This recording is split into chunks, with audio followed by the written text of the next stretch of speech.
नमस्कार, जोहार। आप सभी दर्शकों का स्वागत है हमारे कार्यक्रम नया सवेरा में। मैं शिखा स्वरूप। नया सवेरा हर किसी की ज़िंदगी में एक नई सुबह लेकर के आता है ताकि हम सब अपनी ज़िंदगी की एक नई शुरुआत कर सकें। लेकिन अगर सोचिए ये सुबह ना हो तो क्या होगा। रात के अंधेरे में हम इतना खो जाएंगे कि अपनी पहचान भी खो बैठेंगे। और कुछ लोग वैसे भी हैं अभी के समय में जो रात के अंधेरे में खो गए हैं और अपनी पहचान खो बैठे हैं और दूसरों को भी अंधेरे में लेकर आ चुके हैं। और उनकी ज़िंदगी में रोशनी लाने का काम कर रही है हमारी केंद्र और राज्य सरकार बहुत सारी योजनाएं चला करके। जो योजनाएं चलाई जा रही हैं उन्हें जागरूक करने के लिए चलाई जा रही हैं ताकि वो लोग आर्थिक रूप से मजबूत हो सकें, सशक्त हो सकें, रोजगार से जुड़ सके। तो चलिए आज के इस कड़ी में हम आपको लेके चलेंगे चंदवा प्रखंड, जो कि लातेहार जिला का हिस्सा है।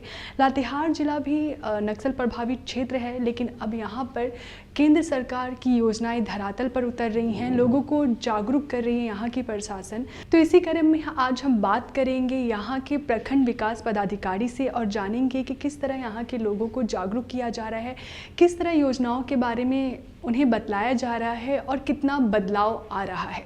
झारखंड के सबसे चर्चित जिले लातेहार की जब बात होती है तो 90 के दशक की भी चर्चाएं होने लगती है। तब यहाँ नक्सलवाद चरम पर था। इसके अंतर्गत जितने भी प्रखंड पंचायत थे उसकी हालात बद से बदतर थी। उन प्रखंडों में से एक प्रखंड चंदवा भी है, लेकिन कल और आज में यहाँ काफ़ी फर्क देखने को मिलता है। जोहार, नमस्कार। मैं सचिन कुमार। नया सवेरा कार्यक्रम में आप सभी दर्शकों का स्वागत है। आज हम आए हुए हैं लातेहार जिला के चंदवा प्रखंड में। एक समय लातेहार जिला चंदवा प्रखंड जो है बहुत घोर नक्सल प्रभावित क्षेत्र रहा करता था। यहाँ सरकार और प्रशासन के जो योजनाएं आती थी उससे कुछ लाभ नहीं मिल पाता था यहाँ के ग्रामीणों को। लेकिन अब वक्त बदला, समय बदला, सरकार की योजनाएं धरातल तक आ रही है। यहाँ के ग्रामीण लोगों को रोजगार मिल रहा है, लाभ मिल रहा है। इसी कड़ी में हम आप पहुँचे हैं चंदवा जिला के प्रखंड पदाधिकारी के पास। आज इनसे जानेंगे कि इनके प्रखंड में क्या क्या विकास कार्य हो रहे हैं।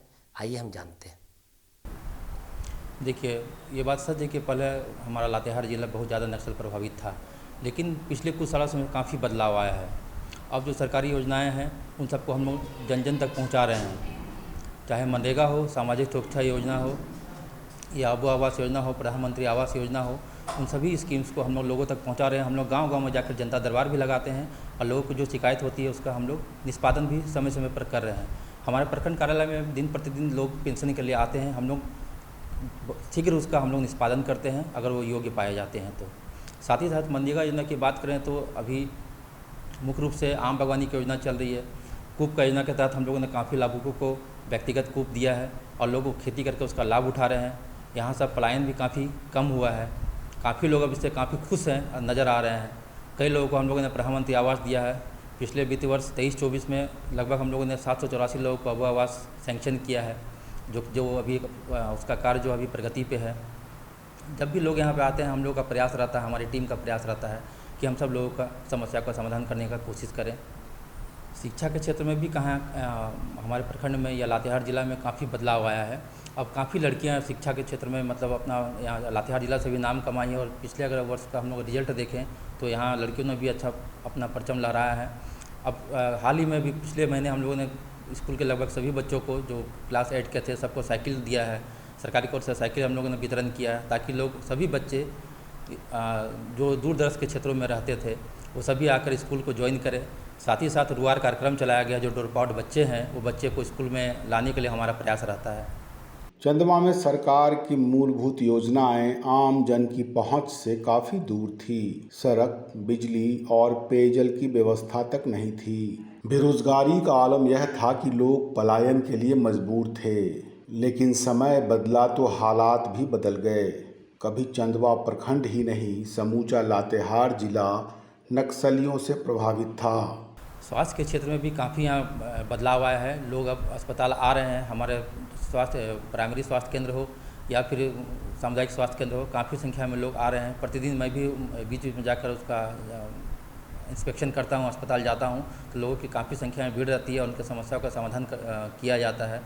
जहाँ तक ये बात है कि अभी आयुष्मान कार्ड से काफ़ी लोग यहाँ लाभान्वित हुए हैं और लोग यहाँ पर भी आकर ब्लॉक में भी आकर आयुष्मान कार्ड के लिए अप्लाई करते हैं। हम लोग तुरंत उसका निपटारा करने का प्रयास करते हैं।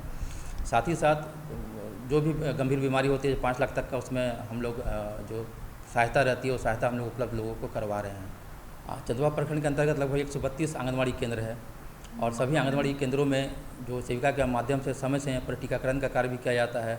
कुपोषित बच्चों के लिए हम लोग लगातार जो उसका आरआई होता है, आरआई के माध्यम से उसका हम लोग जाँच करते हैं। अगर कोई बच्चे कुपोषित पाए जाते हैं तो हमारे सामुदायिक स्वास्थ्य केंद्र में एमटीसी की व्यवस्था है, हम लोग वहाँ लाकर उसको एडमिट करते हैं और उसके बाद स्वस्थ होकर लोग जा रहे हैं, बच्चे जा रहे हैं। प्रखंड के अंतर्गत जेएसएलपीएस के माध्यम से हम लोगों ने जो एसएचजी ग्रुप बनाया है उनको समय पर हम लोग लोन का व्यवस्था करवाते हैं। साथ ही साथ अगर देखा जाए तो मनरेगा के क्षेत्र में भी आज हमारे प्रखंड में लगभग 50% से अधिक महिलाएं कार्य कर रही हैं मनरेगा के तहत। इसके अलावा अभी मुख्यमंत्री जो सर्वजन पेंशन के तहत हम लोगों ने बहुत सारी महिलाओं को आर्थिक रूप से जोड़ा है। साथ ही साथ अभी कुछ ही दिन पहले सरकार ने घोषणा की है मुख्यमंत्री मई को योजना के तहत, क्योंकि वो स्कीम 1 तारीख से स्टार्ट होने वाला है, उसमें हम लोग 21 वर्ष से लेकर 49 वर्ष तक की सभी महिलाओं को पेंशन से लाभान्वित करेंगे, उनको एक आर्थिक रूप से सशक्त करने का प्रयास होगा। देखिए, इस क्षेत्र में कौशल विकास के माध्यम से बच्चों को ट्रेनिंग दिया जाता है, लोगों को समय पर ट्रेनिंग दिया जा रहा है और लोग उसका फ़ायदा भी उठा रहे हैं। मशीनी ट्रेनिंग भी दिए जाते हैं, लोगों को इलेक्ट्रीशियन का भी ट्रेनिंग दिया जाता है। कौशल विकास के माध्यम से जितने तरह के पैरामीटर्स होते हैं उसके तरह उन लोगों को ट्रेनिंग दिया जा रहा है। प्रभावित लातेहार इतना खुशहाल, इतना समृद्ध और इतना विकसित कैसे हो, इसको लेकर चंदवा के प्रखंड विकास पदाधिकारी बताते हैं। प्रखंड में सड़क, पेयजल, बिजली के साथ साथ सरकार की तमाम कल्याणकारी योजनाओं का लाभ ग्रामीणों को मिले, इसके लिए गांव-गांव में जागरूकता शिविर लगाया जाता है। लोगों का पलायन रोकने के लिए मुख्य जो स्रोत है वो खासकर हमारा मनरेगा ही है, क्योंकि ब्लॉक के माध्यम से मनरेगा एक ऐसा सशक्त माध्यम है जिसके द्वारा पलायन को रोका जा सकता है। तो हम लोग का प्रयास रहता है कि जो भी मजदूर काम कर रहे हैं अधिक से अधिक मजदूर इसमें काम करें और उसको मजदूरी का भुगतान ससमय हो रहे हैं। ये बात सही है कि प्रखंड तक आने में सड़कों की कुछ बड़ी समस्या है, लेकिन पिछले कुछ वर्षों में देखा जाए तो बहुत जगह हमारे प्रखंड के अंतर्गत सड़क बन चुकी है और बहुत सारी बनने वाले हैं। सब सेंक्शन में भी हो चुका होगा और लोग अब प्रखंड की ओर आ रहे हैं। लोगों को यहाँ तक कहा जाए तो प्रखंड आने की भी बहुत ज़्यादा आवश्यकता नहीं होती है। हम लोग खुद जनता दरबार के माध्यम से या हम लोग समय पर कैंप लगा के लोगों को इसका लाभ दे रहे हैं, सरकारी योजना का लाभ देते हैं। यदि कोई समस्या तत्काल निष्पादित होने वाली रहती तो मैं तुरंत कर देता हूँ उसको। अगर कुछ में प्रक्रिया के अधीन अगर समय लगता है तो बस वही लगता है, अदरवाइज हम लोग तुरंत उसके समस्या का समाधान करने का प्रयास करते हैं। नियम संगत जो भी होता है इसके लिए हम लोग जनप्रतिनिधियों का सहायता लेते हैं, ताकि जनप्रतिनिधियों के माध्यम से जो भी सरकार की योजनाएं होती है वो लोगों तक पहुंचे। समय पर हम लोग संबंधित विभिन्न विभागों के कैंप भी लगाते हैं, ताकि उन शिविरों में लोग अधिक से अधिक लोग आ सके और लोगों को सरकार की विभिन्न योजनाओं के बारे में जानकारी मिल सके। इन योजनाओं से जरूरतमंद ग्रामीणों को परिचित कराया जाता है। उन्हें वृद्धा पेंशन, विधवा पेंशन, दिव्यांग पेंशन के साथ साथ मुख्यमंत्री मैया सम्मान योजना की जानकारी दी जाती है। इसके अलावा सारे ग्रामीणों को इन योजनाओं से जोड़ा जाता है। अभी चूँकि इलेक्शन था जिसकी वजह से हम लोग का कार्य थोड़ा सा विलम्ब से शुरू हुआ है। इलेक्शन खत्म होने के बाद हम लोग ने सभी योजनाओं को स्वीकृति यहाँ दे चुके हैं। साथ ही साथ नाली का हो, पेयजल की व्यवस्था हो, साफ़ सफाई का कार्य हो, ये सब हम लोग 15 फाइनेंस के माध्यम से करवा रहे हैं। बिल्कुल, मनरेगा के तहत भी पेड़ लगाने की योजना हमारे साथ हम लोगों ने भी करवाया था। साथ ही साथ विश्व पर्यावरण दिवस के दिन भी हम लोगों ने सभी स्कूल में प्लांटेशन का कार्य करवाया है। इसके अलावा भी हम लोग जब किसी शिविर में जाते हैं या लोगों को इसके बारे में लोगों को पेड़ पौधे का महत्व के बारे में हम लोग बताते हैं, ताकि लोग अधिक से अधिक हमारे पर्यावरण को संतुलित रख सकें। चंदवा के सभी जनता को मेरा यह संदेश होगा, अगर यहाँ के किसी भी लोगों को किसी भी तरह की समस्या हो, चाहे मनरेगा से हो, सामाजिक सुरक्षा से हो या मुख्यमंत्री रोजगार सृजन से संबंधित योजना हो, जेएसएलपीएस से संबंधित हो, वो सीधे मुझसे संपर्क कार्यालय में आकर कर सकते हैं। और मेरा यह 100% प्रयास रहेगा कि अधिक से अधिक मैं उनके समस्याओं का समाधान कर सकूं और साथ ही जो कुछ भी हो सके मेरे स्तर से बन सके मैं उसका हर चीज़ में मदद करने के लिए तैयार हूँ। तो दर्शकों, देखा आपने किस तरह यहाँ के लोग लाभान्वित हो रहे हैं, लोगों की सोच में भी काफ़ी बदलाव आ रहा है। अब लोग जागरूक हो रहे हैं। जागरूक होना भी बेहद ज़रूरी है। अगर आप गलती से भी गलत रास्ते पे चले जाते हैं तो आपके साथ साथ आपके परिवार को भी भुगतना पड़ता है इसका परिणाम। ये चीज़ हमें सोचना चाहिए कि रात के अंधेरे में कुछ नहीं है, सुबह की रोशनी में ही आप अपनी एक पहचान बना सकते हैं। और इस कार्यक्रम के ज़रिए हम आपको यही बतलाना भी चाहते हैं। तो चलिए अब आगे बढ़ते हैं कार्यक्रम में। अब हम आपको लेके चलते हैं खूंटी जिला और यहाँ पर भी हम बात करेंगे प्रखंड विकास पदाधिकारी से और आपको दिखलाएंगे कि खूंटी जिला भी जो है नक्सल प्रभावित क्षेत्र है और यहाँ पर सरकार की योजनाएं कैसे चलाई जा रही हैं और किस हद तक लोगों की सोच में बदलाव आ रहा है और कैसे लोग जागरूक हो रहे हैं। गांव का विकास कैसे हो और प्रखंड नक्सल मुक्त कैसे बने, इसके लिए प्रखंड विकास पदाधिकारी की काफ़ी जिम्मेदारी होती है। गांव में किन योजनाओं को धरातल पर उतारना है ताकि जन जन तक इसका लाभ पहुंच सके, क्षेत्र नक्सल से मुक्त हो सके, इसके साथ साथ बदहाल गांव सुंदर कैसे बने, इसकी भी जवाबदेही प्रखंड विकास पदाधिकारी की होती है। नमस्कार, जोहार दर्शकों, मैं सनी कुमार नया सवेरा कार्यक्रम में आपका स्वागत करता हूं। आज हम आ पहुंचे हैं नक्सल प्रभावित क्षेत्र खूंटी में। आज के इस कड़ी में नक्सल प्रभावित खूंटी में सरकार द्वारा चलाए जा रहे विभिन्न सरकारी योजनाओं पर यहां के प्रखंड विकास पदाधिकारी से हम बात करेंगे। तो चलिए उनसे हम बात करते हैं। सरकार का एक महत्वपूर्ण योजना है भारत आयुष्मान योजना। इसके तहत जितने भी हॉस्पिटल्स हैं, चाहे रांची हो या खूंटी हो, वहाँ यहाँ पर टेकअप किया गया है कि कोई भी लोग उससे उस योजना का अधिक से अधिक लाभ ले सके।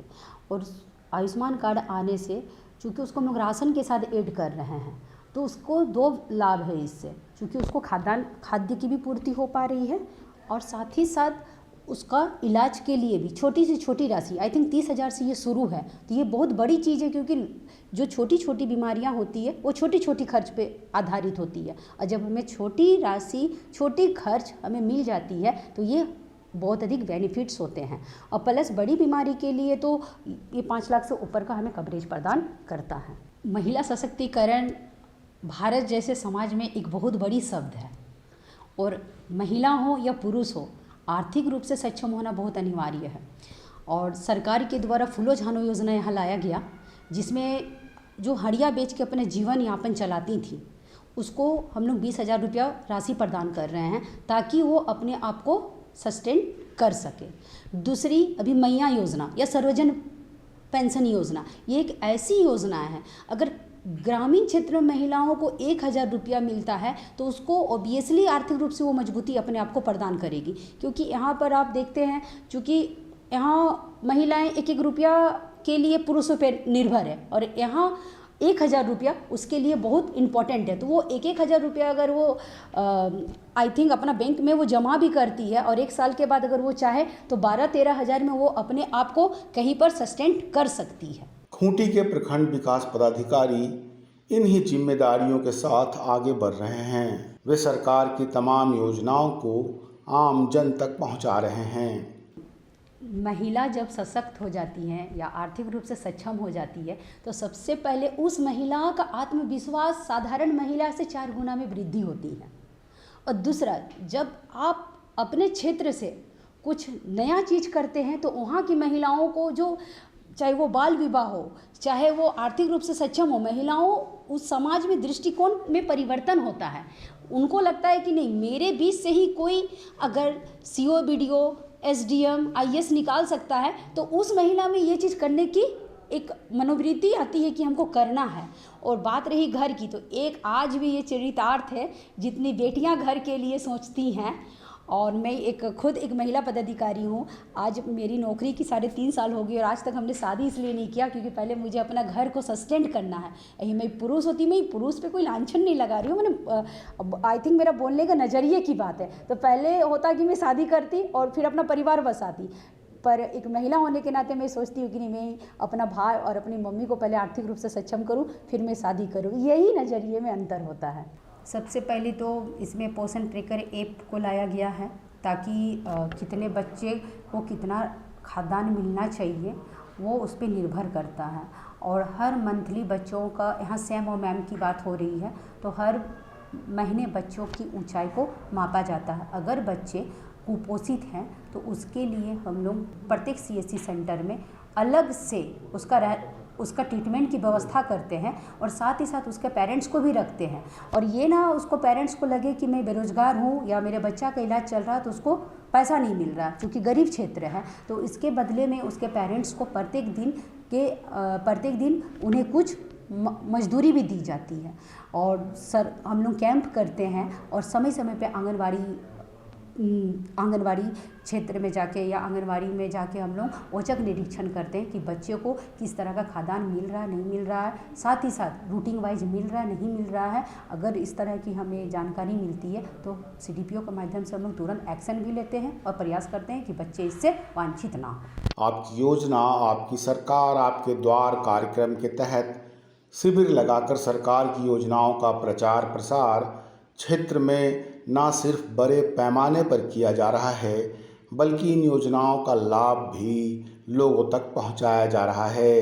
पहले तो है कि झारखंड में मुख्यमंत्री रोजगार सृजन योजना लाया गया, जिसके तहत हम लोग कोशिश करते हैं कि अभी हमने हाल फिलहाल में एक महीना पहले हमने सभी कंपनियों से बात की, प्राइवेट कंपनियों से, और उनके द्वारा स्टॉल लगाया गया और यहाँ के लोगों को ये प्रचार प्रसार किया गया कि आपका इतना क्वालिफ़िकेशन होनी चाहिए, आप यहाँ पर फॉर्म भर सकते हैं। और उसके तहत हम लोग रोजगार सृजन की काम कर रहे हैं। साथ ही साथ गुरुजी स्टूडेंट क्रेडिट कार्ड को लाया गया है, जिसमें कोई भी व्यक्ति लोन लेके, जिसमें बहुत कम दर पे उसको इंटरेस्ट देना होता है, उसके तहत बच्चे को ये दिया जा रहा है ताकि वो हायर एजुकेशन प्राप्त कर अच्छे शिक्षा को भी प्राप्त कर सके और साथ ही साथ रोजगार को भी वो हासिल कर सके। चूँकि हमारे जो जिला के उपायुक्त महोदय हैं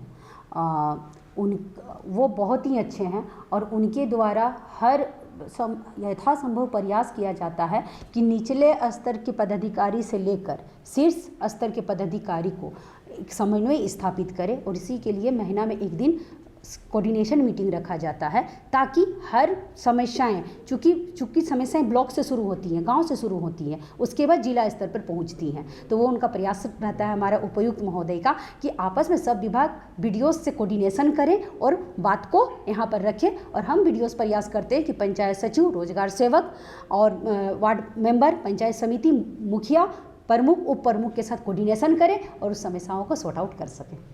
मैं यही संदेश देना चाहती हूँ कि जिला प्रशासन आपके साथ हमेशा है, हर सुख हर दुख में। और चूँकि हमारी नियुक्ति ही आपके क्षेत्र में हुई है, तो कहा जाता है कि जन्म क्षेत्र से बड़ा कर्म क्षेत्र होता है।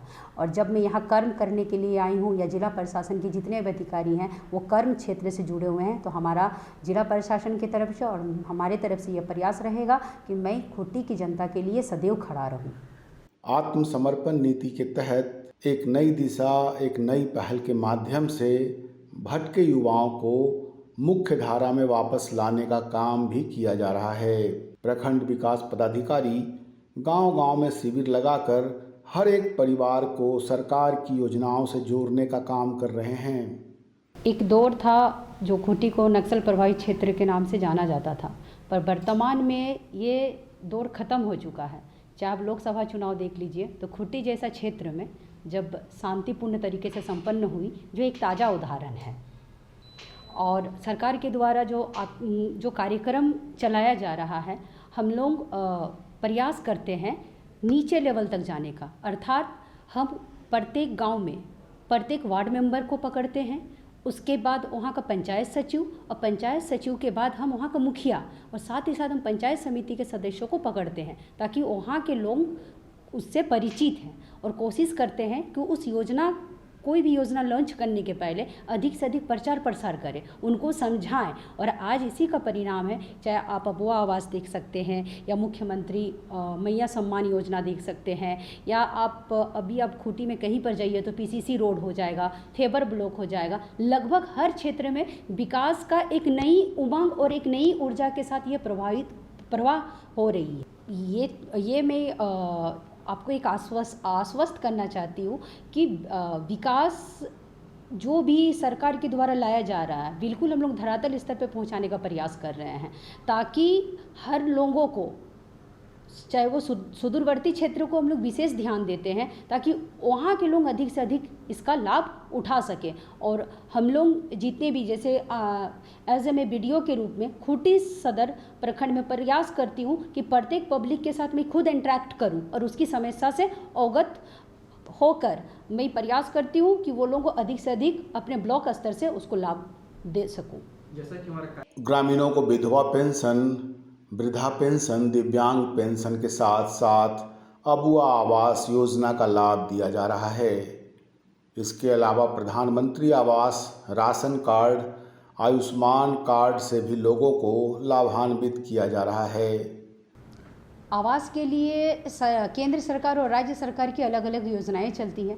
केंद्र सरकार पे हम प्रधानमंत्री आवास की बात कर रहे हैं तो वो उसमें लगभग 1,30,000 रुपया दिया जाता है और साथ ही साथ उसमें शौचालय की भी व्यवस्था की जाती है।